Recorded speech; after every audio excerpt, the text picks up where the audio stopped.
저는 오늘 본문의 말씀을 율법과 복음의 차이가 아주 뚜렷하게 드러나 보여주는 것이라고 생각을 합니다. 우리가 알다시피 율법은 먼저 로마서 7장 10절에 의하면 생명에 이르게 하는 것이다. 우리가 지난 시간에 봤죠. 율법은 그 자체로 하나님의 말씀으로서 완전한 의의 말씀을 따라서 순종할 때에 그 말씀이 확실하기 때문에 반드시 그 순종의 행위에는 상급이 따르게 되고 또 그 행위로 말미암아 복을 받게 된다는 것이 율법입니다. 이것이 율법의 주된 특징 가운데 하나죠. 그래서 우리가 예컨대 율법은 천지 만물 가운데 있는 창조의 법칙과도 동일한 것이다. 이렇게 보는 것입니다. 이것을 그래서 우리가 헬라어 말로 원어적 의미에서는 노모스다라고 이렇게 부릅니다. 율법, 법이라는 말인 거예요. 자, 율법이라고 하는 의미를 여러분들이 보다 더 쉽게 이해하기 위해서 어떻게 생각하시면 되냐면 우리가 중력의 법칙을 거스를 수가 없죠. 그렇죠? 꿈이라면 모를까? 무슨 문학 속에 나오는 그런 픽션이라면 모를까? 사실은 우리가 중력의 법칙에 항상 지배를 받고 살아가잖아요. 보통 율법 그러면 그 개념을 이렇게 잘 이해를 못 하시는 분들은 중력을 갖다가 설명을 하면 이해가 쉽습니다. 자연의 법칙, 자연의 질서. 자, 자연의 법칙과 질서 어디서 나왔어요? 자연의 법칙과 질서가 어디서 나왔어요? 하나님이 말씀으로 창조하셨으니까 거기서 나온 거 아니에요. 그렇죠? 중력의 법칙도 하나님의 말씀에 의해서 이루어지는 것이고 이 세상의 모든 조화와 질서와 순리 그 자체도 다 하나님의 말씀에서 나오는 거죠. 믿으시기 바랍니다. 이거가 믿음의 기초죠. 우리가 일반 계시를 믿는다는 말은 모든 세계가 하나님의 말씀으로 지어졌다는 것을 믿는다는 것 위에 일반 계시에 대한 이해가 있는 거예요. 그러니까 우리가 중력의 법칙을 거스르고서는 삶을 살 수가 없듯이 그것만큼이나 율법은 우리에게 완전한 하나님의 의를 제시하고 보여주는 것입니다. 이렇게 설명을 드리면 조금 율법에 대해서 그래도 감이 좀 오는 거예요. 아, 하나님의 율법은 엄밀하게 말하면 그러니까 자연의 법칙, 순리보다 훨씬 더 근본적인 법칙이죠. 그렇죠? 여러분들이 중력을 거스르고 살 자신이 없잖아요. 햇빛 안 보고 살 자신이 있습니까? 공기 안 마시고 살 수 있습니까?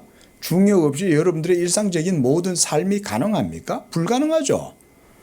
그런데 그런 모든 일상적인 삶의 법칙이 하나님의 율법에 의해서 딱 주어져 있는 것이다. 이렇게 생각하면 율법은 더 엄밀하겠죠. 그게.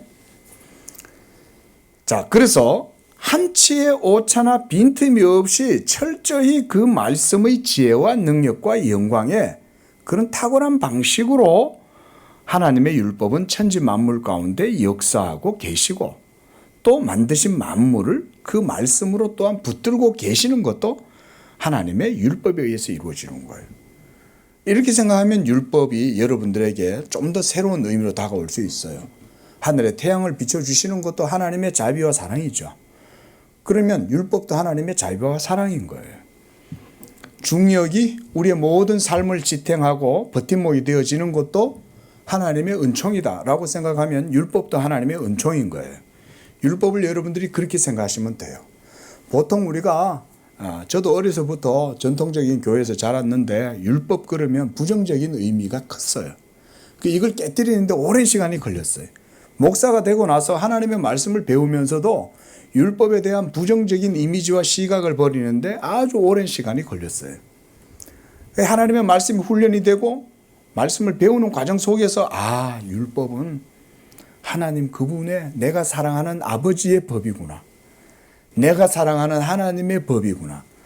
그걸 알고 나면 율법이 그때부터는 우리를 정죄하거나 괴롭히거나 우리에게 의무감과 복종을 요구하고 그렇게 해서 어거지로 하나님의 뜻에 따라가게 하고 이런 게 아니라 그 자체가 내 삶의 사실은 내 삶을 자유롭게 하고 그 말씀의 법이 있으니까 내 삶이 보장되고 내 삶이 중력에 의해서 이루어지듯 율법에 의해서 내 삶이 다 그렇게 되어지는 거구나. 할렐루야. 요렇게 이해하면 이제 율법에 대해서 이제 완전히 온전한 궤도 가운데 올라간 거예요. 그 정도가 되어야 되는 거예요. 그래서 우리가 이런 창조의 질서와 순리를 거스르고 살아갈 수 없는 이유는 바로 이런 노모스, 하나님의 창조의 법칙, 질서 때문입니다. 그 조화의 법칙에 순응해서 행하면 그래서 모든 것이 다 잘 되게 되어 있는 것이죠.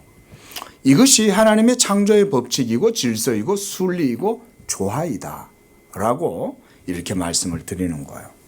자, 여기까지만 이렇게 제가 말씀을 드린 것을 보면 이런 내용들은 마치 동양의 현자들, 우리가 익히 들어서 알고 있는 무슨 공자님이니 맹자님이니 또 노자나 장자 또는 뭐 한비자 이런 사람들 있잖아요.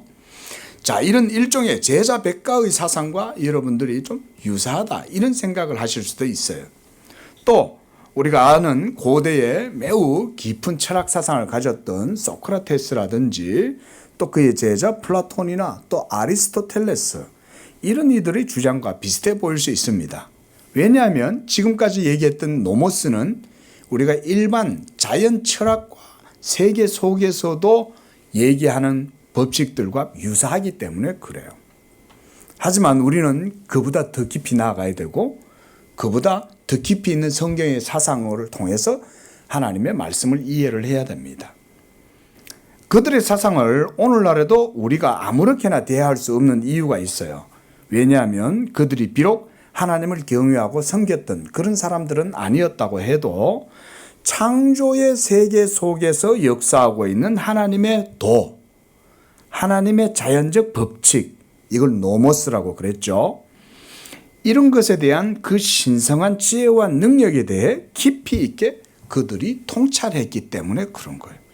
그래서 어거스틴이나 칼빈의 같은 경우도 때때로 플라톤이라든지 아리스토텔레스라든지 소크라테스라든지 이런 사람들을 가끔은 언급을 하면서 비록 그들이 성경에서 벗어나 있고 하나님을 믿지 않는다 할지라도 그들은 아주 탁월한 그런 통찰력을 가지고 하나님의 세계에 대한 그런 일면들을 그래도 깊이 있게 바라보았다라고는 해요. 하지만 그들에게는 복음은 없죠. 이게 이제 그들에게서는 부족함이지만, 자, 다시 돌아왔어요. 그러면 그런 고대에 뛰어난 우리가 오늘날로 말하는 그런 현자들, 그런 이들과 우리가 다른 점이 무엇인가? 그렇다면 그들은 인류가 아담 안에서 범죄하고 부패해서 타락했다는 사실을 알지 못했다는 거예요. 그래서 성선설을 얘기하기도 하고 성악설을 얘기하기도 하지만 사실은 성경의 맥락과는 달라요. 심지어 성악설도 성경의 맥락에서 그렇게 이해하는 건 아니에요. 하지만 우리는 원죄론을 말하잖아요. 그렇죠?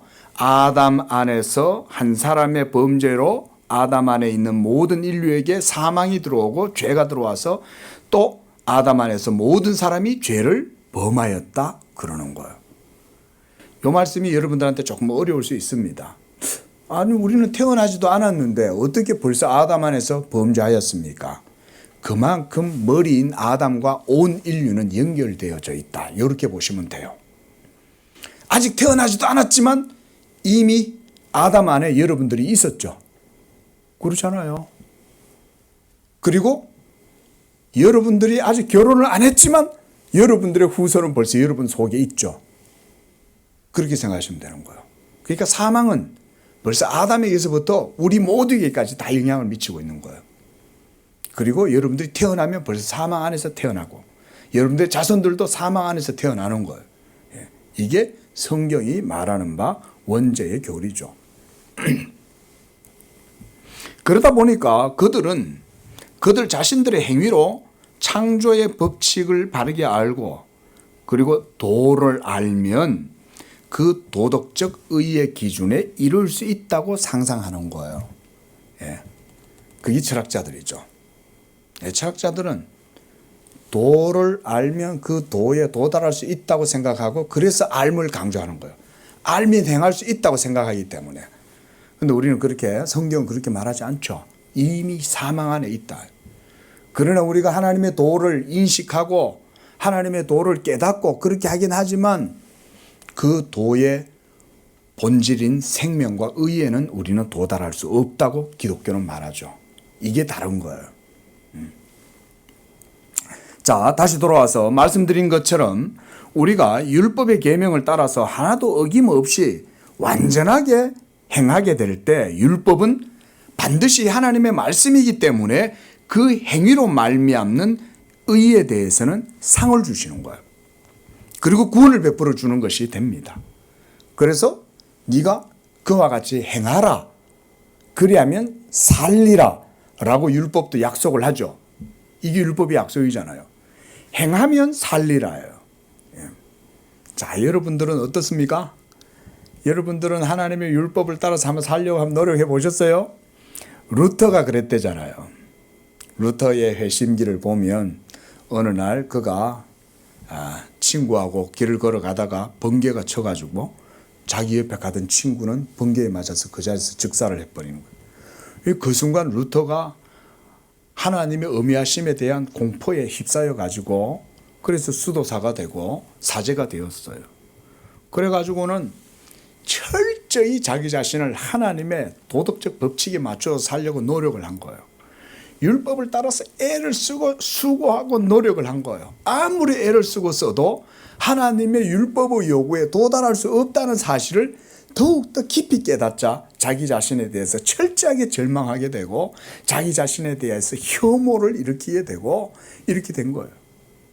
결국 그가 자기 자신의 수고와 노력과 선행, 도덕적인 노력과 열정으로 하나님의 율법이 요구하는 바에 이룰 수 없다는 사실을 깨닫고 절망할 때 그가 로마서 1장 17절을 읽고 회심을 하게 된 거죠.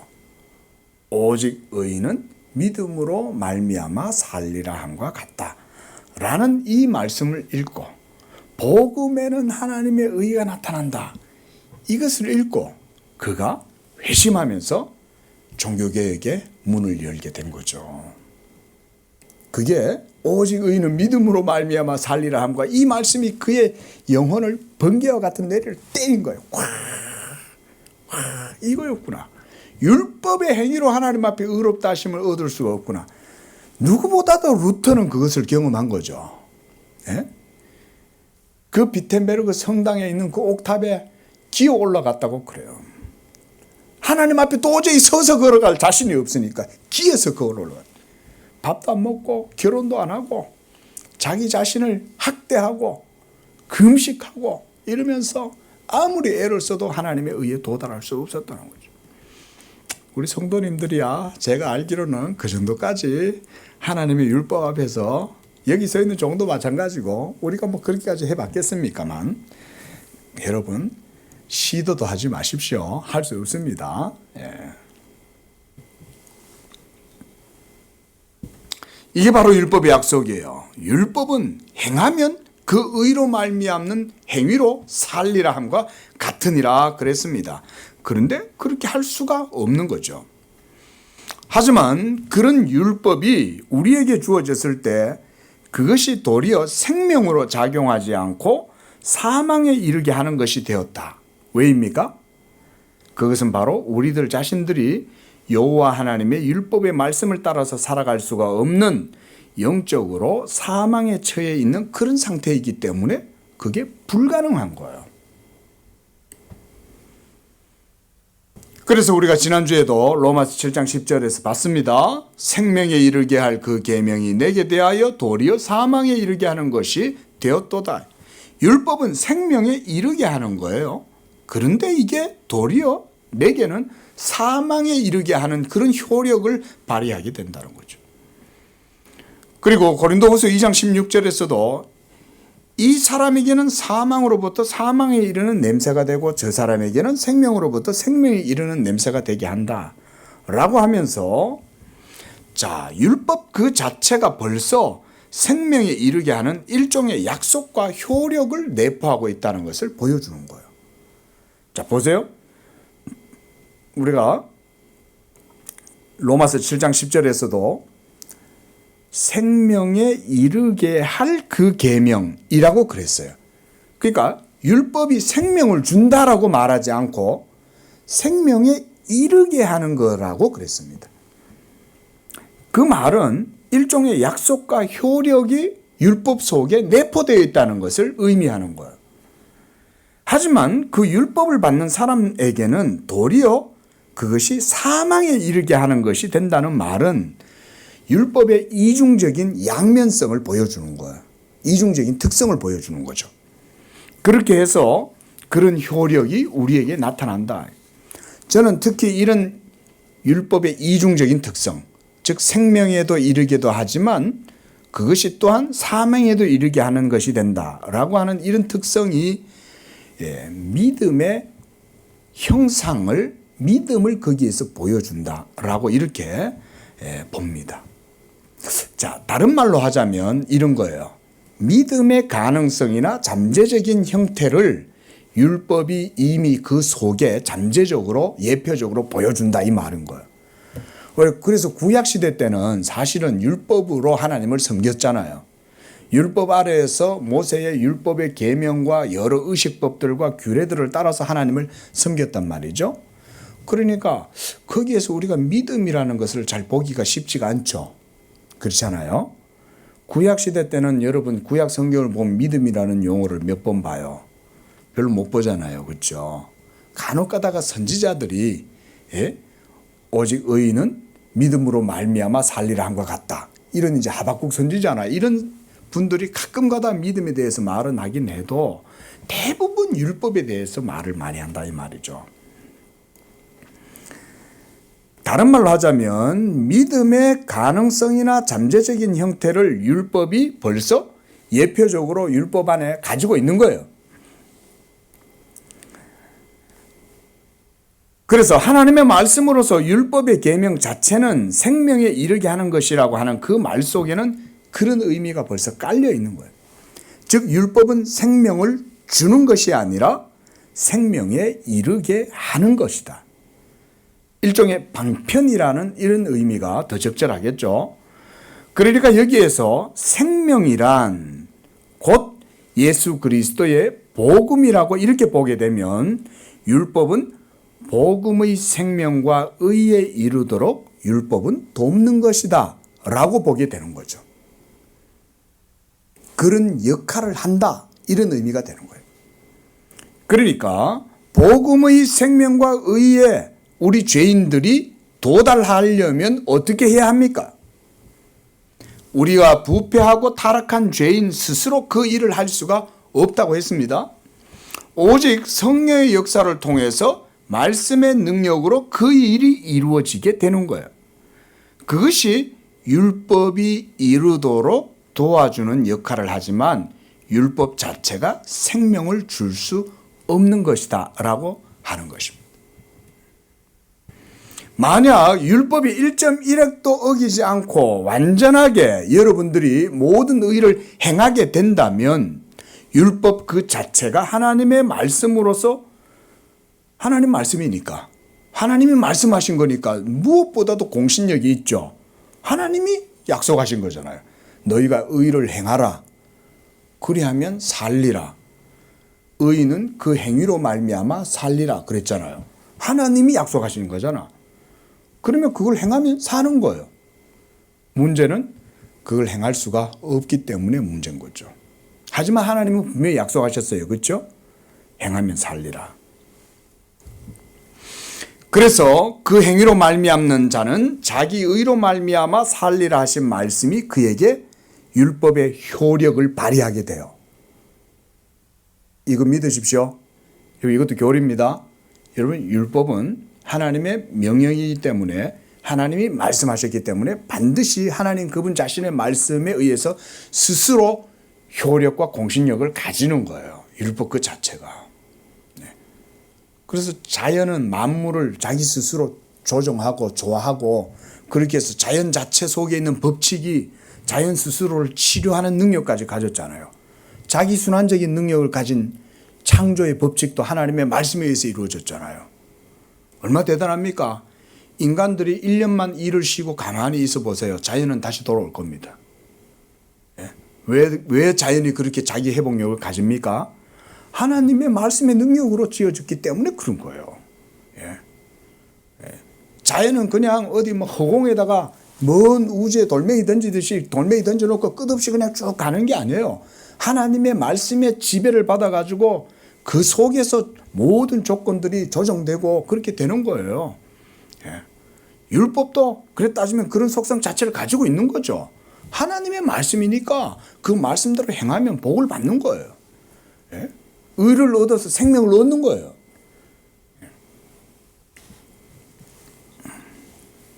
그래서 율법이 1.1획도 어기지 않고 완전하게 행하게 되면 그 모든 효력과 그리고 그런 상을 받게 되는 것입니다. 하지만 율법 앞에서 행위로 의롭다함을 얻을 육체는 한 사람도 없기 때문에 율법 그 자체로는 하나님의 의의 표준을 우리에게 제시를 해줄 뿐만 아니라 그 의가 그 죄인을 정죄하고 죽이는 것이 되는 게 그렇게 되는 거예요. 이것이 율법이에요. 자, 제가 이제 이런 말씀을 여러분한테 드리는 게 아마 여러분들 율법 듣는 게 또 한편으로는 쉽지 않으리라고 생각이 들어요. 하나님의 은혜의 말씀만 듣고 싶은데 율법에 대해서 얘기하니까 도대체 목사님은 왜 율법만 말하냐. 여러분, 율법을 바르게 알아야 늘 말씀드리지만 여러분의 복음의 신앙이 든든하게 바르게 섭니다.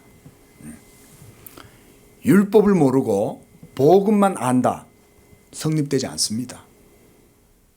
복음만 알고 율법은 모르면 은혜로운 신앙을 살 수 있다. 아닙니다. 그렇게 할 수 없습니다. 단언컨대 제가 목사직을 걸고 말씀드리는 거예요. 여러분, 절대 불가능합니다. 이 말은 율법의 행위로 말미암아 살려 함이 아니죠. 그게 아니라 예수 믿음으로 의롭다함을 얻고 값없이 죄사함과 하나님의 자녀되고 성령 받는 이 모든 일들이 복음이라 할지라도 그런 은혜와 구원과 생명과 의가 율법으로 말미암아 지탱되고 보존된다는 걸 알아야 되는 거예요. 그래서 율법에 대해서 우리가 배워야 됩니다. 자, 이제 오늘 본문 말씀을 한번 우리가 들어가 보겠습니다. 자, 오늘 본문 말씀에서 하나님께서는 에스겔 선지자를 통해서 하나님의 말씀의 능력과 영광을 보여주시는 거예요. 그러면서 먼저 하나님은 에스겔 선지자에게 1절에 보니까 권능으로 임재하셨다 그랬습니다. 권능이라는 말은 하나님의 은혜와 능력이라는 말인데 여기에서는 율법의 권능 이런 의미보다는 저는 복음의 은총과 자비하심을 그 능력이라고 이렇게 보고 싶어요.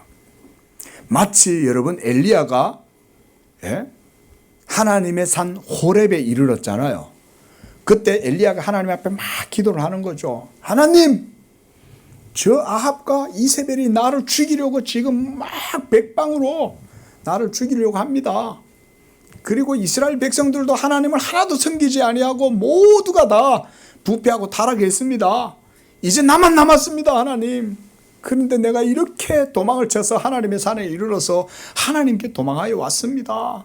그럴 때 하나님이 이 엘리야 앞에 자신을 나타내시잖아요. 세 가지 형태로 자신을 나타내셨어요. 열왕기상 19장 11절에 보면 하나님께서 권능으로 임하시는데 그의 위엄을 나타내 보여주셔요. 그래서 먼저 여호와 앞에서 크고 강한 바람으로 하나님이 자기의 위엄을 드러내 보여주십니다. 이 바람이 얼마나 큰지 아마 이게 홍해를 갈랐던 그 바람이 아닌가 그런 생각이 들어요. 그래서 이 바람이 부니까 어떤 일이 벌어지냐면 산을 갈라요. 바람이. 이 여호와의 바람이 얼마나 대단합니까? 산을 가르는 거예요. 그리고 또 이 바람은 바위도 다 부셔뜨려요. 하니까 막 산이 막 흔들리면서 산도 갈라지고 산이 갈라지니 바위도 그 앞에서 막 다 터지고 깨지고 나가는 거예요. 여호와의 바람이. 그런데 여호와께서 그 바람 속에도 계시지 않았다라고 말씀합니다. 또 그 바람 후에 이번에는 지진이 일어났어요. 그래서 여호와께서 지진을 일으키시는 거예요. 온 산이 흔들리지 않았겠어요? 뭐 그냥 흔들리기만 했겠습니까?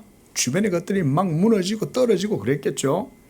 그런데 거기에도 여호와께서 계시지 않았다라고 말씀합니다. 또 12절에 이번에는 지진 후에 또 불이 있었어요. 하나님이 임재하시니까 바람과 지진과 불이 이 엘리야 앞에 확 나타나는 거예요. 하나님이 엘리야 앞에 임하시니까. 여러분, 이 엘리야 앞에 나타났던 그분이 누구시겠어요? 우리 신학적으로 말하면 예수님이라고 보시면 돼요. 모세에게 나타나신 그 여호와가 엘리야에게 똑같이 하나님이 율법을 주신 그 산 호렙산에 나타나신 거 아니에요. 그 불, 시내산에 임했던 그 불이 엘리야에게도 임했는데 보세요. 그런데 열왕기상 19장 12절에서는 여호와께서 그 불 가운데도 계시지 않았다라고 말해요. 이게 무슨 말이에요? 아니, 하나님이 엘리야 앞에 임해가지고 불과 바람과 지진으로 막 임했는데 하나님이 거기에도 계시지 않았다? 이게 뭔 말이에요? 하나님이 계시는데 왜 거기 계시지 않았다고 그래요? 하나님이 어디 계셨어요? 12절에 보니까 여호와께서 그 불 후에 세미한 소리가 있었다 그랬잖아요. 여기 세미한 소리. 저는 이 세미한 소리가 바로 하나님의 은총과 자비하심을 보여준다고 그렇게 생각을 합니다. 상한 갈대를 꺾지 아니하시고 꺼져가는 등불도 끄지 아니하시는 하나님의 은총과 자비가 엘리야에게 세미한 소리로 드러내 보여주십니다.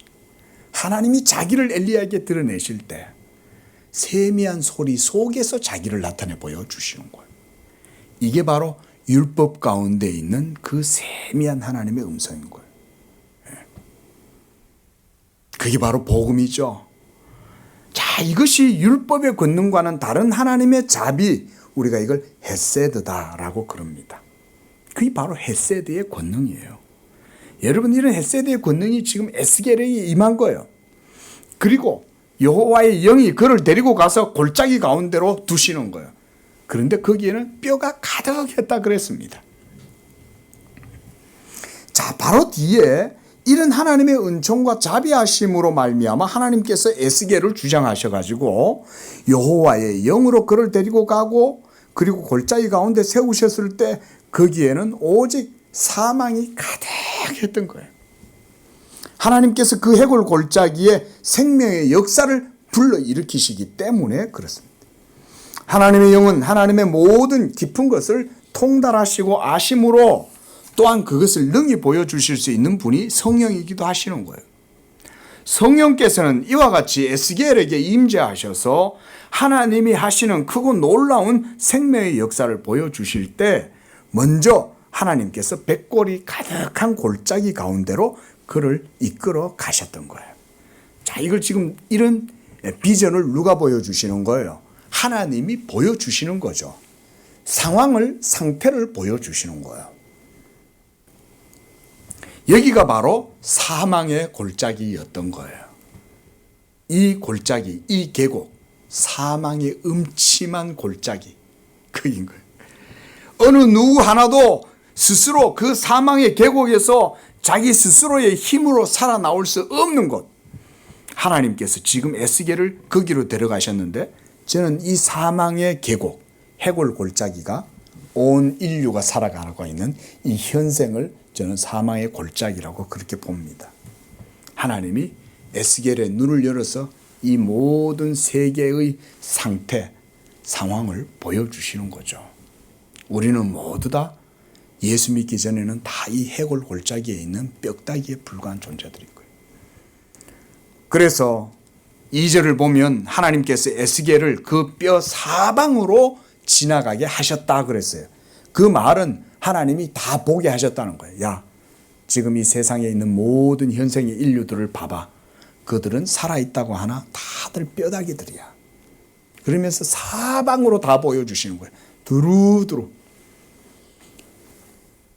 이것이 바로 우리의 모습입니다. 하나님의 생명이 없고 불의함 가운데서 율법의 진노와 저주와 사망의 형벌을 당한 인류의 모습이 바로 이 해골 골짜기에 널브러져 있는, 메말라 있는, 아주 메말라 있다 그랬어요. 오늘 본문 말씀을 보세요. 그냥 메말라 있는 정도가 아니라 아주 깡말라 있는 거예요. 네. 지금 아담 안에 있는 인류는 살았다 하나 실상은 죽은 자들이고 하나님의 생명에서 모두 떠나 있습니다. 그리고 율법은 그런 인류의 불의함을 적나라하게 드러내 보여줍니다. 그래서 율법이 생명에 이르게 하는 것임에도 불구하고 도리어 사망에 이르게 하는 것이 되었다라고 말씀하는 겁니다. 3절을 보십시오. 그때 하나님께서 에스겔에게 물으십니다. 인자야, 네가 보고 있는 이 골짜기의 뼈들이 능히 살아날 수 있겠느냐?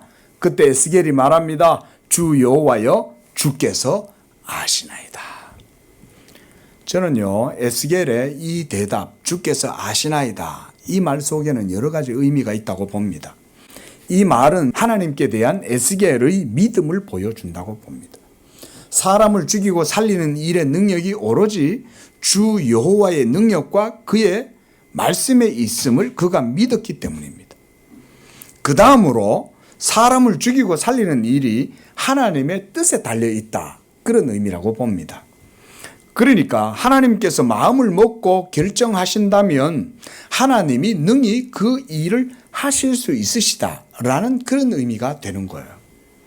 그리고 이런 에스겔의 대답은 하나님께 모든 것이 달려 있으니 말씀하시면 그 말씀하시는 대로 모든 것이 이루어지게 될 것입니다 라고 하는 그런 믿음의 고백이라고 저는 봐요.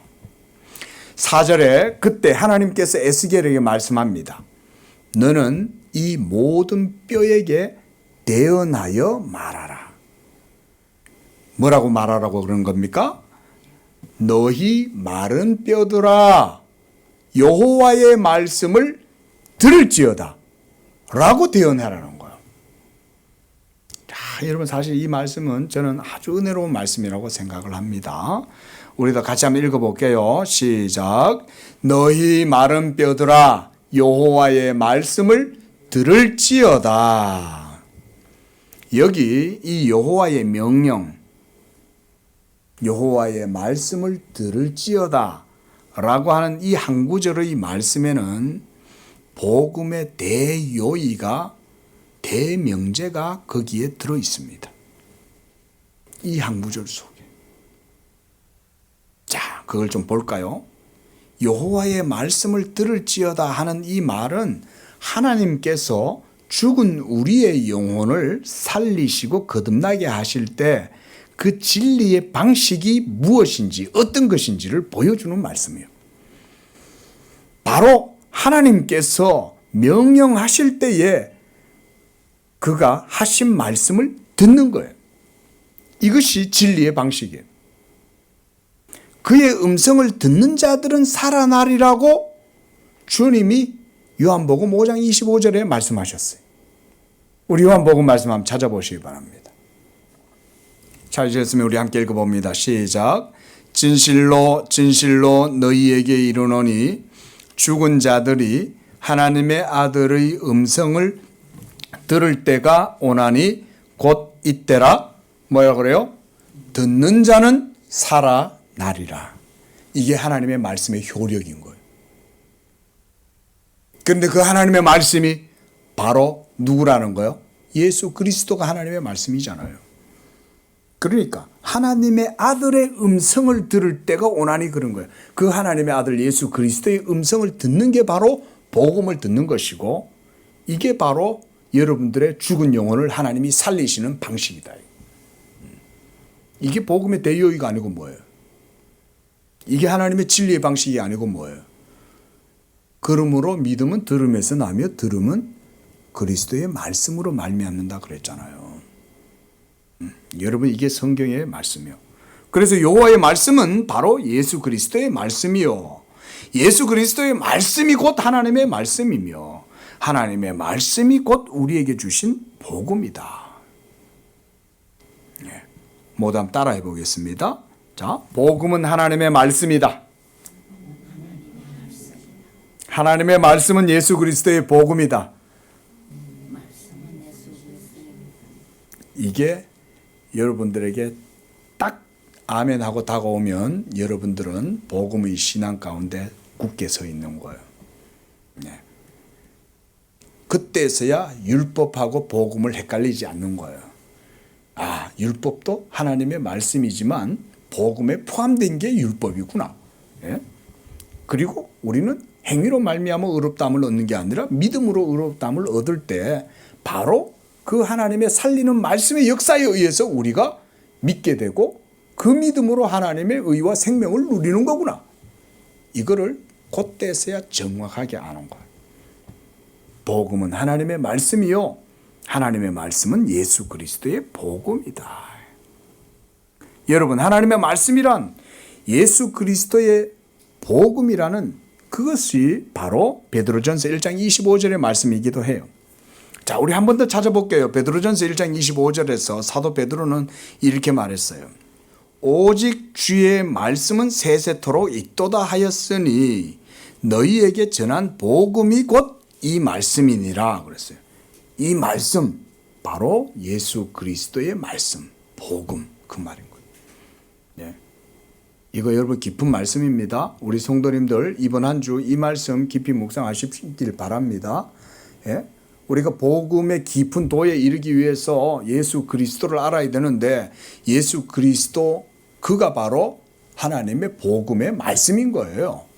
예수 그리스도의 복음이 그러니까 우리에게 주신 하나님의 말씀인 거예요. 율법도 우리에게 주신 하나님의 말씀이긴 하지만 율법은 예수 그리스도의 복음을 보여주고 생명에 이르게 하는 것이지만 생명 그 자체는 복음이 우리에게 바로 생명과 의가 되는 거예요. 제가 지금 이 말을 하려고 하는 거예요. 그러니까 지금 에스겔에게 여호와께서 자기의 말씀을 들으라고 뼈들에게 말하라고 이렇게 하신 것은 바로 복음이 선포될 때 그 복음의 말씀을 듣게 되는 그런 죽은 영혼들이 살아나게 될 것이라고 말씀하는 거예요. 믿음은 들음에서 나며 들음은 그리스도의 말씀으로 말미암았느니라. 로마서 10장 17절 말씀을 외우십시오. 그리고 또한 하나님은 말씀합니다. 들으라 이스라엘, 쉐마 이스라엘. 하나님께서 자기 백성 이스라엘에게 항상 하시는 말씀이 들으라잖아요. 들으라. 하나님은 말씀하시는 분이고 성도는 하나님이 하시는 말씀을 듣는 거죠. 그걸 들음으로 하나님의 은혜를 우리는 누리는 거예요. 하나님의 복을 누리는 것도 하나님의 말씀을 들으면서 누리는 거예요. 이게 기독교 신앙의 기본적인 가장 중요한 법칙이잖아요. 그래서 마르다하고 마리아가 예수님이 어느 날 집에 찾아오셨는데 마르다는 예수님한테 뭐 맛있는 거 해주려고 막 열심히 준비를 하는 거예요. 그래 막 설거지도 해야 되고 쟁반도 닦아야 되고 음식도 과일도 깎아야 되고 떡도 뜯어가지고 전부 차려야 되는데 이 동생 마리아는 얌체같이 예수님 앞에 앉아서 아무것도 안 하고 예수님 말씀만 듣고 있는 거예요. 그래 마리아가 마르다가 짜증이 나가지고 예수님 저 얌체 없이 예수님 앞에 앉아서 아무것도 일도 안 하고 있는 저 마리아 좀 혼내주세요. 나는 이렇게 열심히 일하고 지금 예수님 먹을 거 챙기고 있는데 마리아는 저러고 있네요. 그러니까 예수님 뭐라고 그러셨어요? 마르다야 네가 여러 가지 일로 바쁘고 분주한데 하지만 마리아가 좋은 걸 취하였다라고 말하는 거예요. 거기서 예수님이 말씀하시는 것은 뭐냐면요, 봉사하고 헌신하고 섬기고 그런 행위를 하지 말라 그런 말이 아닙니다. 예수님은요 그 사건을 딱 집어서 그 에피소드를 가지고 영적인 교훈을 주시는 거예요. 하나님의 나라 신앙생활에서는 중요한 게 하나님의 말씀 듣는 게 더 중요하다는 걸 예수님이 보여주시는 거죠. 예. 믿으십시오. 여러분들이 봉사하지 말란 말은 아니에요. 하지만 봉사를 하더라도 그 모든 것들이 하나님 말씀 듣는 것에 우선해서는 안 된다. 말씀 듣는 것이 먼저 돼야 돼요. 제가 어릴 적에는 그랬던 것 같아요. 어릴 적에는 저도 어려서 교회에서 보면은 분위기가 말씀 듣는 거에 포커스가 맞춰져야 된다는 그런 훈련이 성도들에게 있었어요. 제가 알기로는. 그런데 어느 순간 자라다 보니까 한 고등학교 이 나이가 지나서인 것 같은데 어느 순간 성도들이 예배 시간에 아이고 1층에 식당에 있는데 거기서 막 설거지를 하고 막 씻고 막 성도들 점심을 준비하고 있는 거예요. 제가 그게 어릴 적에 그게 조금 충격을 받은 거예요. 왜냐하면 어릴 때 교육을 예배 때 너무 와가지고 식당 가가지고 막 준비하고 그러냐. 근데 그게 어느 순간 바뀐 거죠. 성도들 예배 점심을 먹여야 되니까 누군가는 와가 준비를 해야 되는데 제가 어릴 때는 대예배를 어른들 예배를 안 드리니까 예배 보면 식당 가보면 아무도 없거든요. 다 준비해 놓고 난 다음에 예배 딱 드리고 예배도 마친 다음에 와가지고는 막 하고 이랬는데 어느 순간 보면은 막 예배 드릴 때 식당에 봉사하시는 분들이 가갖고 막 하고 있는 거예요. 그러니까 여러분 뭔 얘기냐면 우리가 그런 것들의 중요한 본질을 좀 알아야 되지 않겠냐 그 얘기인 거죠. 먹는 거 좀 늦게 먹으면 되지. 예배 드리는 일에 하나님 말씀 듣는 일에 집중을 하면 그게 훨씬 더 크다는 거 아니겠어요? 이런 게 바로 듣는 것이 하나님께 대한 진정한 성도의 모습을 보여주는 겁니다. 그래서 하나님의 말씀을 듣는 자는 살아나게 되리라 하신 거예요. 여러분들의 삶에서 복음의 능력이 나타나기를 원한다면 여러분들이 복음 듣는 일에 마음을 쏟으면 되는 거예요. 여러분들의 율법의 행위와 하나님 앞에서 어떤 행위를 가지고 뭔가를 애를 쓰고 한다고 해서 여러분 거기에서 영적인 어떤 일들이 이루어지고 열리는 게 아닌 거예요. 먼저는 하나님과의 관계가 복음을 듣는 일에 열심히 할 때 거기에 하나님의 영적인 역사가 열리게 되고 하나님의 비상한 섭리가 그런 속에서 이루어지는 거예요. 이거 믿으시기 바랍니다. 이런 걸 믿는 게 설교 속에서 여러분들이 중요한 걸 잡는 거예요. 그래서 성경에서도 계속해서 듣는 것에 대한 내용이 많습니다. 마태복음 17장 5절, 마가복음 9장 7절, 누가복음 9장 35절 예수님이 뭐라고 하늘에서 제자들에게 이런 소리가 났어요. 이는 내 사랑하는 아들이요 택함 받은 자니 내 기뻐하는 자니 너희는 그의 말을 들으라 라고 하신 거예요. 하나님 아버지가 그의 말을 들으라고 한 거예요. 그리고 히브리서 3장 7절과 8절에서도 말씀합니다. 성령이 이르신 바와 같이 오늘날 너희가 그의 음성을 듣거든 그랬어요. 그의 음성을 듣거든 너희가 광야에서 나를 시험하던 것 같이 너희의 마음을 완고하게 하지 마라. 귀를 열어라 이 말인 거죠. 하나님의 음성을 들으라는 거예요. 이미 하나님의 음성을 듣는 마음이 없는 사람은 은혜를 받을 수가 없는 거예요. 하나님의 말씀을 듣는 귀가 열려 있을 때에 그 사람은 은혜 받을 준비가 되어 있는 거예요. 하나님께서 에스겔을 통해서 지금 말씀하시는 것이 바로 그런 복음의 영적인 원리와 방식들을 마른 뼈들을 통해서 대언하라고 하실 때 그걸 보여주시는 거예요. 저는 이 장면이 신약의 신앙의 형태를 보여주는 것이라고 생각해요. 오늘날 우리가 바로 그와 같은 일들을 하고 있잖아요. 교회가 복음을 선포하면 그것을 듣는 마른 뼈들 속에 하나님의 생명이 들어가는 거예요. 하나님의 말씀을 들을 때 거기에 성령의 살리시는 효력이 작용하는 거예요. 이것이 기독교 복음 신앙의 중요한 교리예요. 듣는 자는 살아나리라. 요한복음 5장 25절에서 하신 말씀처럼 그와 같은 영적 생명의 원리를 보여주는 겁니다. 여러분 하나님의 말씀 듣는 것을 삶의 최우선으로 세워두시기를 축원을 드립니다. 듣는 마음을 가지는 게 그래서 가장 복된 거예요. 그러므로 교회와 목사는 복음을 선포해야 하고 성도들도 늘 복음 선포적인 자세로 살아야 합니다. 복음 선포적인 자세로 살아야 된다. 여러분들이 처한 모든 삶의 환경과 처소에서 무슨 말씀을 하든지 여러분들이 하나님의 말씀을 하듯이 하십시오. 여러분들이 하나님의 말씀을 듣기 때문에 그 들은 대로 또한 하나님의 말씀을 하듯이 하라는 거예요. 이게 베드로전서 4장 11절의 말씀이에요. 만일 누가 말하려면 하나님의 말씀을 하는 것 같이 하라는 거예요. 이게 경건의 원리입니다. 우리가 하나님의 말씀을 듣잖아요. 오늘 또 들었잖아요. 그러면 이번 한 주 살아가실 때 들은 말씀을 믿고 그 믿음대로 또한 말을 하고 살아가라는 거예요. 5절 말씀에 이제 하나님께서 에스겔에게 선포할 내용을 말씀해 주십니다. 너희 생기를 너희에게 들어가게 하리니 너희가 살아나리라. 너희 위에 힘줄을 두고 살을 입히고 가죽으로 덮고 너희 속에 생기를 넣으리니 너희가 살아나리라. 또 내가 여호와인 줄 너희가 알리라 하셨다 하라. 이게 선포의 내용이에요. 여호와의 말씀의 능력과 효력은 그분의 명령, commandment에 의해서 이루어집니다. 이게 우리가 율법을 배워야 되는 이유인 거예요.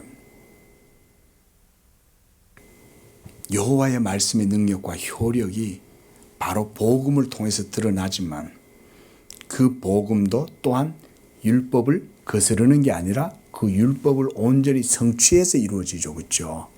예? 그래서 내가 율법이나 선지자를 폐하러 온 줄로 생각하지 말라? 어떻게 하신다는 거예요? 예수님이? 어떻게 하신다고 그랬어요? 완전하게 하려 함이라고 그랬잖아요. 완전하게.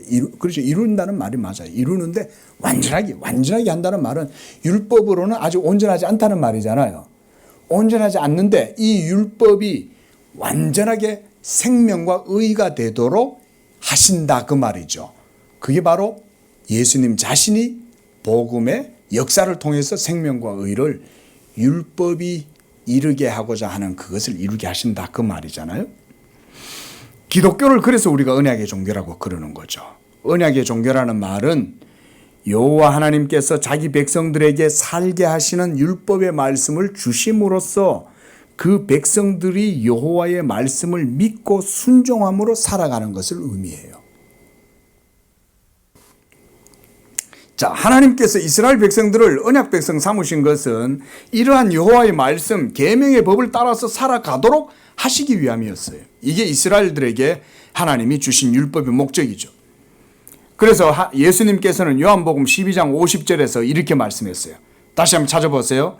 우리가 요한복음에서 이걸 강론을 하긴 했지만 다시 한번 보십시오. 맥락이 중요하니까. 요한복음 12장 50절. 자, 찾으셨으면 함께 읽습니다. 시작. 나는 그의 명령이 영생인 줄 아노라. 그러므로 나의 이르는 것은 내 아버지께서 내게 말씀하신 그대로 이르노라 하시니라. 한 구절 더 찾습니다. 요한복음 이번엔 4장 34절. 이 책갈피를 좀 해놓으세요. 제가 이 말씀 좀 볼 거예요. 자, 요한복음 4장 34절 시작. 예수께서 이르시되 나의 양식은 나를 보내신 이의 뜻을 행하며 그의 일을 온전히 이루는 이것이니라 그랬습니다. 자, 책갈피 해놓으세요. 자, 다시 한번 보십시오. 나는 그의 명령이 영생인 줄 아노라. 여기서 명령이란 뭘까요? 딴 거 아니에요. 율법을 얘기하는 거예요. 하나님이 율법을 주셨잖아요. 그러니까 예수님도 하나님이 주신 그 율법을 하나님이 영생을 주셨다라고 말씀하잖아요. 그러므로 내가 너희에게 이르는 말들은 아버지께서 나에게 말씀하신 그대로 너희에게 말해주는 것이다 라고 하신 거예요. 그러니까 예수님의 말씀은 즉 율법의 의도와 완벽하게 일치하는 거다 그 말이죠. 왜냐하면 율법은 하나님의 말씀이잖아요. 그런데 예수님의 교훈과 율법의 교훈이 서로 상치된다든지 그렇게 되면 되겠어요? 그게 아니죠. 일치하는 거죠. 또한 요한복음 4장 34절에서 보았듯이 예수님의 양식은 예수님을 보내신 이의 뜻, 이 뜻이 어디 있어요? 율법이죠. 그것을 행하는 거잖아요. 율법을 행하는 것이요. 또 그의 일은 어디에서 드러나요? 율법에서 다 주어져 있잖아요. 그것을 온전히 성취하는 것, 이루는 것이다. 우리 오늘 아침에도 어린이 예배 때도 세례 요한이 예수님께 세례를 베푸는 그걸 가지고 제가 설교를 했는데, 세례 요한이 예수님한테 세례를 주기를 거절하잖아요. 그때 예수님이 뭐라 그랬어요? 허락하라. 나한테 세례를 베풀어 달라. 그렇게 함으로써 하나님의 모든 의를 이루는 것이 합당하다 그러잖아요. 예수님이 세례를 받는 것은 율법의 의를 완전하게 다 이루는 데 있어서 필요한 일들이었던 거예요. 우리 기독교계 내에서 이 순종에 대한 논의 때문에 조금 다툼이 있어요. 그 능동적 순종, 이걸 우리가 예수님의 행하신 순종이다 그러죠. 우리는 그렇게 배우면 됩니다. 예수님의 행하신 순종이에요. 그게 능동적 순종인데, 뭘 행하셨다는 거죠? 율법의 말씀을 행했다 그건 거예요. 복음이 아니에요. 율법의 말씀을 행했다는 거예요. 그 율법의 말씀을 왜 행해야 돼요? 율법이 1.1획도 땅에 떨어지지 않고 다 이루리라 그랬잖아요. 예수님이 요한복음 12장 50절에서도 그러잖아요. 하나님이 하신 명령, 그게 시내산에서 모세에게 주신 그 여호와의 율법이 그 명령이죠. 이스라엘에게 이를 행하라 그랬잖아요. 그런데 그것을 행하실 수 있는 분은 예수님밖에 없는 거예요. 그래서 예수님이 나의 양식은 나를 보내신 이의 뜻을 행하고 그의 일을 온전히 이루는 것이다 라고 말씀하시면서 그의 명령이 영생이라고 이렇게 말씀하잖아요. 여러분들에게 예수님이 생명을 주실 때 복음의 탁월성이 그런 것에서 드러나는 거예요. 율법을 여러분들이 행하려고 하면 여러분들은 사망에 이르게 되지만, 예수님이 자기의 십자가의 의로 모든 율법이 하나님의 원래는 생명에 이르게 하는 건데, 그걸 생명이 되도록 만들어 가지고 우리에게 주시는 게 복음인 거예요. 그러려면 예수님이 어떻게 하셔야 돼요? 완전한 순종을 통해서 율법의 모든 의를 행하셔야 되는 거예요. 그래서 나는 그의 명령이 영생인 줄 아노라. 그러므로 내가 너희들에게 말하는 것, 가르치는 것, 이런 모든 것들은 다 내 아버지께서 내게 하신 말씀을 내가 너희들에게 하는 말이다. 그 말씀이 모두가 다 어디에 있냐 이거야. 율법에서 딱 주어져 있다 이 말이에요. 그러니까 우리가 신학적으로 여러분, 시내산에서 모세가 여호와께 율법을 받잖아요. 그때 모세에게 율법 돌판에다가 막 써서 주신 여호와는 삼위일체 가운데 누구시겠어요? 제2위이신 예수님 여호와신 거예요. 예?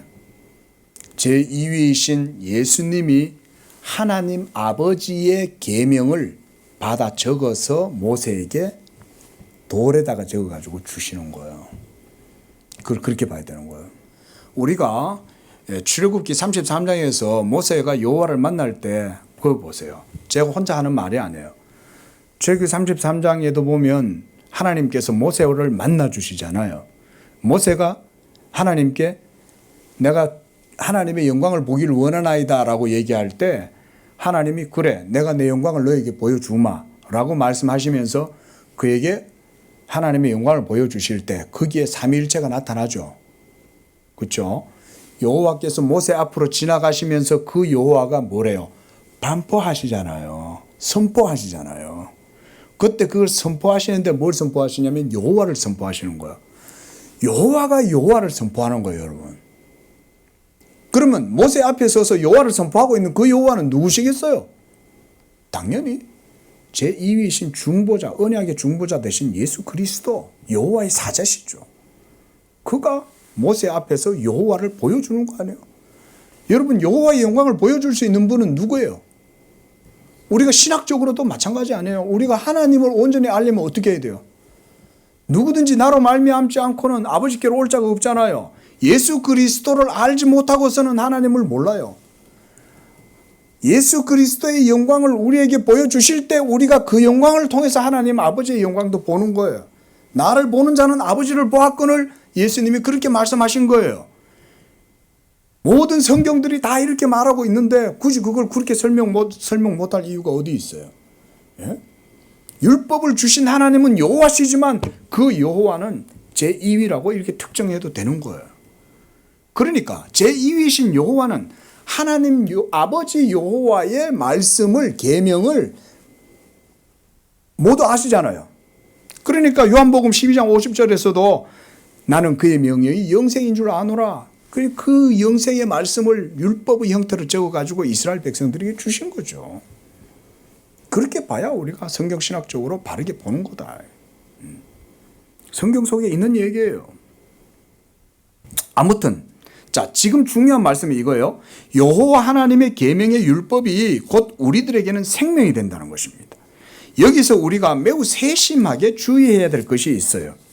율법의 계명이 우리에게 생명이 된다는 말은 여러분이 율법의 행위로 하나님 앞에서 생명을 얻게 된다는 말이 아니에요. 우리는 행위로는 하나님 앞에 의롭다 하심을 얻지 못하죠. 그렇죠? 그리고 심지어 1.1획도 우리는 제대로 행할 수 없어요. 그만큼 그래서 오늘 본문 말씀에서처럼 우리는 말라 비틀어진 뼈다귀와 같다. 여기에서 예수 그리스도의 복음이 우리에게 생명이 된다는 말씀이 제시될 수가 있습니다. 우리가 할 수 없지만 우리를 위하시는 중보자 예수 그리스도께서 여호와의 말씀에 생기가 되셔서 우리가 택하심을 입은 자들의 영혼에 이 생기가 들어오게 될 때 우리의 죽은 영혼 속에 생명이 들어와서 하나님 앞에서 우리가 생명이 되게 하신다 이 말인 거예요. 자, 그래서 7절에서 이제 에스겔은 하나님의 명령을 따라서 대언을 합니다. 그래서 우리말 성경에서는 이 대언이라고 되어 있어요. 우리 집사님도 오늘 기도하시면서 하나님의 말씀을 대언할 때 이렇게 얘기하시잖아요. 성경적인 표현입니다. 목사가 복음을 증거할 때 그 복음은 하나님의 말씀이잖아요. 그리고 그 복음을 증거하면 그게 바로 대언이라는 하나님의 말씀을 대언하는 거예요. 그래서 이 하나님의 말씀을 증거한다라고 하는 이런 의미로 이제 나바라고 하는 이런 말입니다. 이 나바라고 하는 말은 하나님의 명령을 선포한다, 증거한다, 예언한다. 우리가 선지자를 나비라고 하거든요. 그 나비라고 하는 말이 여기에서 나오는 거예요. 나바, 하나님의 말씀을 예언하라 이 말인 거예요. 자, 목사의 사역에 중요한 것이 바로 이것입니다. 자, 예수 그리스도의 복음이 하나님의 말씀이므로 이 복음을 목사가 선포할 때 그것이 곧 나바예요. 그래서 하나님의 말씀이 대언될 때 그 말씀을 듣는 자들은 살아나게 된다는 것입니다.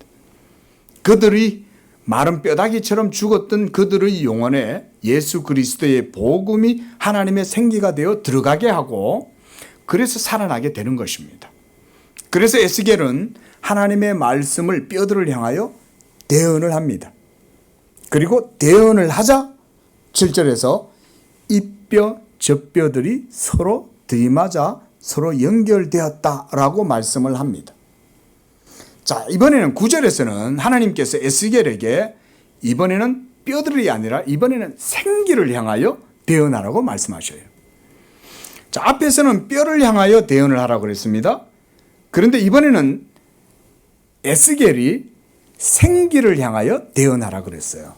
자, 여러분, 이 말은 우리에게 적용하면 이 말이에요. 목사가 생기를 향하여 대언을 하는 거예요. 여기서 생기라는 게 말씀드렸죠. 예수 그리스도의 복음이 바로 생기라고 그랬어요. 예? 한번 들어보세요. 자, 생기라고 하는 것은 예수 그리스도의 복음인데 예수 그리스도의 복음이 곧 우리의 죽은 영혼을 살리는 재료가 되는 하나님의 말씀이에요. 우리 성경 공부에도 배웠습니다. 그렇죠? 예? 재료, 우리가 신학에서는 진료다, 메터라 그래요. 그래서 이게 바로 하나님의 말씀이에요. 그리고 하나님께서 우리의 영혼을 새롭게 창조하실 때에 바로 예수 그리스도의 복음을 재료로 삼아서, 진료로 삼아서 그 일을 이루시는 거예요. 여러분들의 영혼을 거듭나게 하실 때. 그래서 우리가 예수 그리스도의 복음의 말씀을 신학적으로는 객관적인 말씀이다라고 이렇게 표현을 합니다. 객관적인 말씀. 한번 해보겠습니다. 객관적 말씀. 이 객관적 말씀이 문자로 성경에 기록되어져 있지만 성령께서 영감으로 역사하실 때에 그 죽은 문자가 여러분들의 영혼에 생명이 되게 하고 활력이 되고 빛이 되게 하신다 그 말인 거예요. 그래서 하나님께서 생기에게 에스겔에게 말하라고 대언하라고 그런 거예요. 왜냐하면 생기는 객관적인 실체이기 때문에.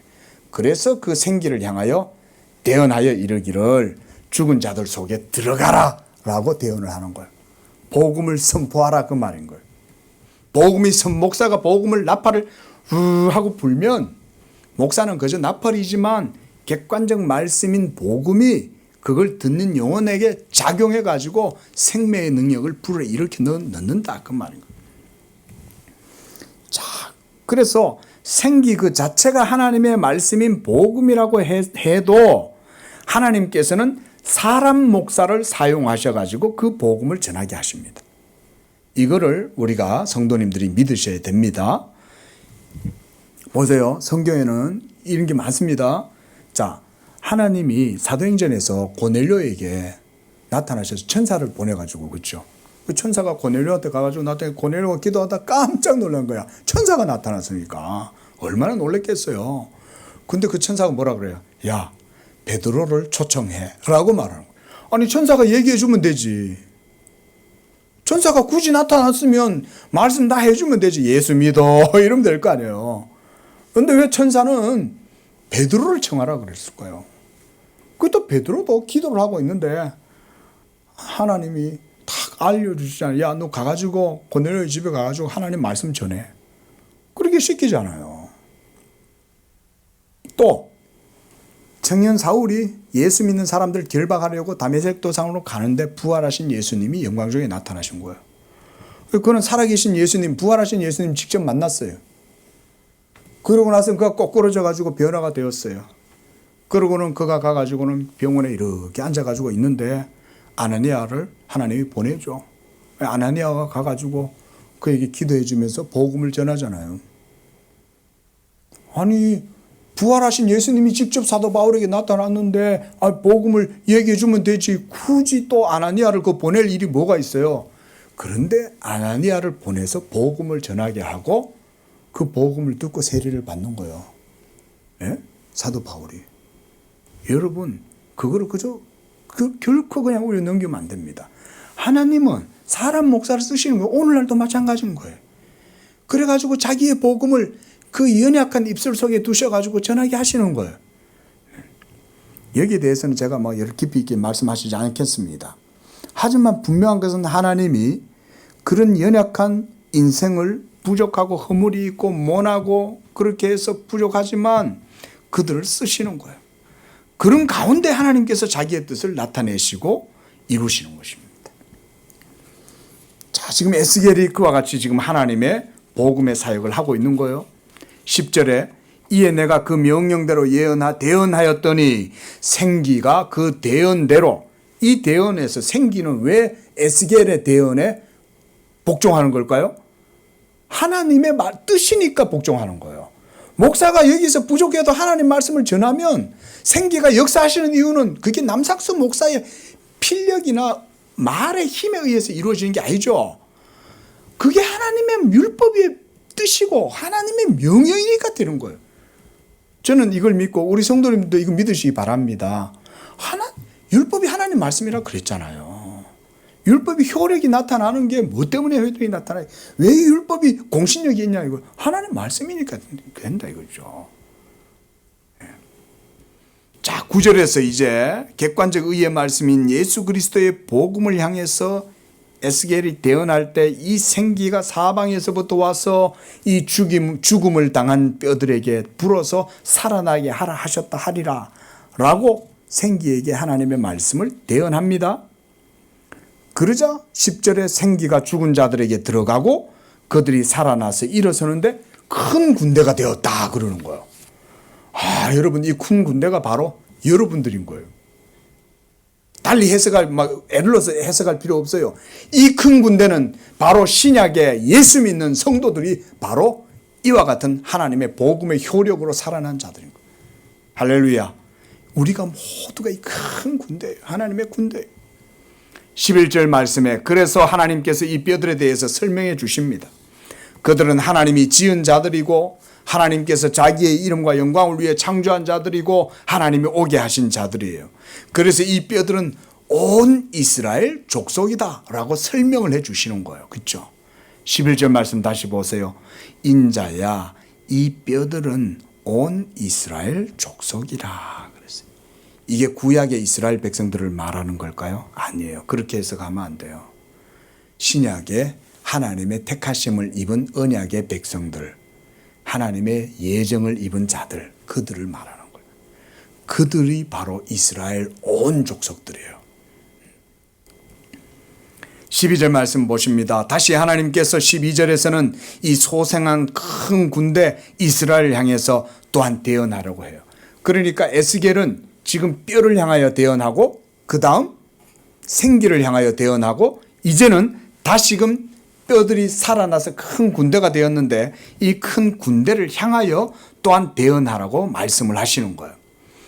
그래서 이번에 대언한 내용은 12절과 13절이에요. 내 백성들아 내가 너희 무덤을 열고 너희로 거기에서 나오게 하고 이스라엘 땅으로 들어가게 하리라. 내 백성들아 너희가 너희 무덤을 열고 거기서 나오게 한즉 너희는 내가 여호와인 줄 알리라. 이것이 하나님의 방법인 거예요. 우리가 예수 그리스도의 복음을 들을 때에 거기에서 살아계신 하나님을 만나는 거예요. 그리고 거기에서부터 진정한 하나님을 거기에서부터 인식 가능성이 거기서부터 생기는 거예요. 내 삶 속에서 철학을 통해서 여러 가지 어떤 순례자의 삶을 통해서 그렇게 살아가다 보면 살아계신 하나님을 점점점 만나고 가까이 간다 그런 게 아니에요. 하나님을 만나는 것은 하나님의 복음이 선포되어질 때 거기에서 하나님의 말씀의 역사가 있고 그 속에서 듣는 영혼들이 거기에서 살아계신 하나님을 거기서부터 아는 거예요. 여러분 창조가 서서히 됐어요? 오늘날 갑자기 되잖아요. 그죠? 뭐 빅뱅이 일어나고 수백억 광년이 이루어지고 난 다음에 이 세상이 생겨나게 되고 그런 게 아닙니다. 여러분 절대 거기 속지 마세요. 다시금 말씀드리는데 여러분 빅뱅이니 진화론이 유신 진화론이 그런데 절대 속지 마세요. 하나님의 말씀은요 지금도 순간 모든 걸 다 있게 하실 수 있어요. 이렇게 믿어야 되는 거지 그걸 못 믿으니까 아주 억겁의 세월 영겁의 세월이 지나가지고 오늘날 이렇게 이루어졌다. 유신 진화론자들도 그런 식으로 믿잖아요. 그게 아니에요. 살아계신 하나님에 대한 인식의 가능성은 지금 이 순간에 생겨날 수 있어요. 여호와 하나님이 여러분들에게 말씀하시고 그 복음을 듣고 여러분들이 그것을 믿을 때 바로 거기에서부터 살아계신 하나님과의 인격이 그때부터 이루어지는 거예요. 그러니까 구원도 지금 당장 일어날 수 있는 거예요. 서서히 일어나는 거 없어요. 예수를 믿을 때 바로 그 자리에서 구원이 이루어지는 거예요. 또한 14절에 하나님께서 말씀합니다. 내가 또 내 영을 너희 속에 두어 너희가 살아나게 하고 내가 또 너희를 너희 고국 땅 약속의 땅 가나안에 두리니 나 여호와가 이 일을 말하고 이런 줄을 너희로 알게 할 것이다. 오늘 여러분들은 그것을 다 알게 된 거예요. 이제 이 설교를 듣고 여러분들은 아 그렇구나. 내가 예수님을 믿게 되고 하나님의 약속의 자녀가 되고 천국을 소유하게 되어서 지금 이곳에서 하나님을 예배하고 있는 이 사실이 바로 내가 여호와인 줄 알리라 하는 그 말씀이 성취된 거구나. 그렇게 하시면 되는 거예요. 이 일이 모두 다 예수 그리스도로 말미암아 이루어졌기 때문에 여러분들이 이제는 우리를 구원하신 하나님은 이스라엘의 하나님 여호와구나. 이걸 이제 아는 거죠. 아니 예수님이 여호와라는 건 여러분들이 어디서 듣겠어요? 예수님이 여호와라는 사실을 아무도 얘기해 주지 않아요. 오직 교회에서 복음이 선포될 때만 삼위일체가 드러나게 되고 거기에서만 예수가 여호와라는 걸 알게 되는 거예요. 그리고 그 여호와를 성부 하나님 여호와께서 보내셨다는 것도 거기서 알게 되는 거예요. 그리고 그 말씀을 들을 때 그 말씀이 여러분 속에 믿음을 일으키고 여러분들의 영혼 속에 생명과 의를 불러일으켜서 믿음으로 하나님의 백성 되게 하고 하나님의 약속을 누리는 그런 복된 삶을 살아가게 하고 이런 걸 알게 된다 그 말인 것입니다. 또한 14절 말씀에서도 하나님은 성령을 그들 가운데 두어서 살아나게 하신다라고 말씀해요. 예수를 믿을 때 성령을 받았느냐라고 얘기하는 것은 바로 이와 같은 복음의 역사를 우리에게 보여주는 거예요. 그래서 우리가 복음을 객관적 의라고 그랬죠. 그 주관적 성령의 역사가 복음을 통해서 여러분 속에서 역사하셔서 하나님의 의를 이룬다. 그 말인 것입니다. 마무리를 하면서요. 자, 우리 한 번만 따라해 보겠습니다. 객관적인 의를 성령께서 주관적인 효력을 일으키셔서 이루신다. 주관적인 효력을 일으키셔서 이루신다. 객관적인 의가 예수 그리스도의 복음입니다, 여러분. 이거는 율법만큼이나 명확해요. 제가 설교 초대에 말씀드렸습니다. 율법은 중령보다 훨씬 더 본질적인 거라 그랬죠. 자연의 본성보다 율법은 본질적인 거예요. 우리가 그걸 거스를 수 있습니까? 거스를 수 없잖아요. 그러면 복음은 그 율법의 완성이잖아요. 그러니까 사실은 율법보다 훨씬 더 분명한 하나님의 말씀이잖아요. 복음이. 이렇게까지 우리 성도님들이 복음에 대해서 인식을 하고 있어야 된다. 그래서 복음을 우리가 하나님의 약속이라고 그러는 거예요. 그래서 우리가 신학적으로 언약은 복음과 동일하다. 이렇게 보면 되는 거예요. 이게 전체 성경을 아우르는 주제예요. 큰 주제죠. 복음이 언약이고 언약이 복음이다. 자, 말씀을 맺으면서 이 말씀을 드립니다. 우리는 오늘 말씀을 통해 율법과 복음의 차이가 무엇인지를 들었어요. 율법은 생명에 이르게 하는 것이지만 그것은 또한 불의한 죄인으로 하여금 도리어 죽음에 이르는 것이 되게 한다고 했습니다. 이것을 사도 바울은 로마서 8장 3절에서 율법이 육신으로 말미암아 연약하여 할 수 없는 그것을 이라고 한 거예요. 사도 바울이 여기서는 뭐라고 얘기하냐면 율법이 연약하다는 말은 우리의 육체의 부패와 불의함 때문에 그 생명에 이르도록 하는 효력이 제대로 발휘될 수 없지만 그 말인 거예요. 그러면서 8장 3절에서는 이렇게 붙여놨어요. 사도 바울이 율법이 연약하다고 하지 않고 육신으로 말미암아 이렇게 붙여놨어요. 그러니까 율법은 생명에 이르게 하는 건데 그 생명을 누리지 못하는 건 육신 때문에 그렇다 그 말인 거예요. 육신 때문에 그 일을 하는데 그럼 하나님이 여러분들에게 생명을 주실 수 있어요, 없어요? 오늘 우리가 읽었던 말씀은 하나님이 생명을 주실 수 있잖아요. 뼈들을 향해서 대언하면 되잖아요. 그러면 그 일은 누가 해요? 율법이 합니까? 아니에요. 하나님이 하시는 거예요. 그래서 사도 바울이 로마서 8장 3절에서 중요한 말씀을 했던 거예요. 율법이 연약해서 할 수 없는 그것을 누구는 한다 그랬어요? 하나님은 하시나니 한 거예요. 어떻게? 복음의 방식으로. 예수 그리스도를 죄 없는 예수 그리스도에게 죄를 정하사, 죄를 정한다는 말은 그에게 죄를 정죄해서 이 말이에요. 죄인으로 여겨서 그를 십자가에 못 박아 죽게 하심으로써 우리의 죄를 아들에게 전가하고 속죄를 이루심으로써 우리가 그를 믿고 성령을 받고 그래서 우리가 하나님 앞에 의로운 백성으로 살아갈 수 있도록 하셨다 그 말이에요. 오늘 숙제 로마서 8장 3절과 4절 말씀을 이번 한 주 좀 묵상하시기를 바랍니다. 그렇게 할 때에 생명에 이르게 했던 그 율법이 사망이 되었지만 이제 예수 그리스도를 믿는 자들은 그 율법의 요구를 따라서 살아갈 수가 있게 하셨다 그 말. 그러니까 성령으로 거듭나서 예수 믿는 자들은 더 이상 율법을 따라서 사는 거예요, 살아가지 않는 거예요? 율법을 따라서, 율법을 행위를 따라서 살아가는 게 아니죠. 예수를 믿을 때 성령으로 말미암아 율법의 요구가 그들 속에서 이루어지도록 하셨다. 이러할 때 저는 늘 말씀드려요. 율법에서 약속하신 바 복. 그 복이 약속이 되어 있잖아요. 그죠? 행하면 살리라 그랬잖아요. 그거를 행하면서 살아갈 수 있는 능력이 성도들에게 성령을 통해서 주어진다. 자, 오늘 조금 길게 설교했지만 오늘 이렇게 함으로써 저는 복음의 그런 탁월성과 비상함 그 시리즈를 마치려고 합니다. 기도하겠습니다.